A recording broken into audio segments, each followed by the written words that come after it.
East Africa. Until recently, most of the vegetables consumed in Zanzibar were imported from other parts of Tanzania. However, due to the rising demand from the tourism sector, restaurants, hotels and Zanzibar farmers are gradually taking up horticulture to boost their source of income. Africa 54's Paul Ndiho has our report.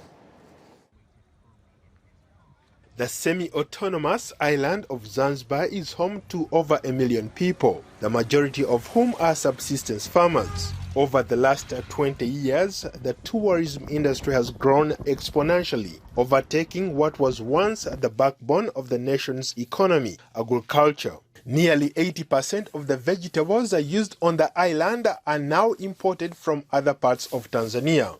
Abdullahi Yihi, a retired agricultural economist from the African Development Bank, wants to change this image. Our primary goal is to ensure the fact that Zanzibar will get into a position to, in fact, rather than import, but export vegetables as well as also other horticultures to Tanzania, as well as also to the region. Since moving to Zanzibar, Abdullahi has launched an agricultural investment and development company with the goal of supplying hybrid seeds and raising awareness of the farmers and to convince them that agriculture is just like any other business and it can generate enough income for the farmer.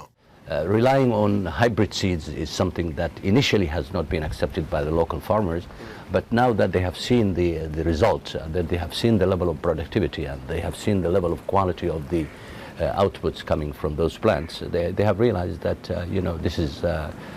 these are seeds that definitely they can use, and the result has been quite positive. It was this passion that triggered him to start a Zanzibar Agriculture Investment and Development Company. Environmentalists say Zanzibar's climate is favorable for a variety of crops, and with improved seeds, productivity stands to increase rapidly. If you pass the streets in Zanzibar now town, you will find out that everywhere you will have plenty of watermelon. The same thing applies with tomato, which is practically a product that's used by every household, excluding even the hotels, which apparently consume even more. So the results are very encouraging, and in fact we have been liaising very closely with the Minister of Agriculture, with which we have in fact a memorandum of understanding to work together on the basis of public-private partnership, which is also promoted by the strategic plan of the island. Abdullahi Yihi's company is assisting the growers through providing them with inputs, especially in quality seeds, as well as advanced technology and training to enable the growers to undertake this new type of farming without a problem. I'm selling and advise the farmer. Okay. Give how the product have been used, maybe pesticide, fungicide, and direct them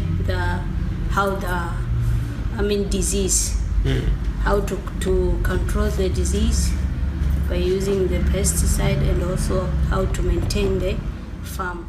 Critics say poor roads, limited transport facilities, and no storage facilities for vegetables force a lot of farmers to abandon agriculture. But Yihi says that these challenges present great opportunity. We are very confident that in a matter of a few years, Zanzibar will be an exporter of vegetables instead of an importer. And you can imagine the kind of impact it can have on the economy. He hopes that today's flourishing horticulture industry will help people reduce their annual importation of vegetables from mainland Tanzania, the biggest supplier of agricultural products to Zanzibar. Paul Ndiho, VOA News, Washington.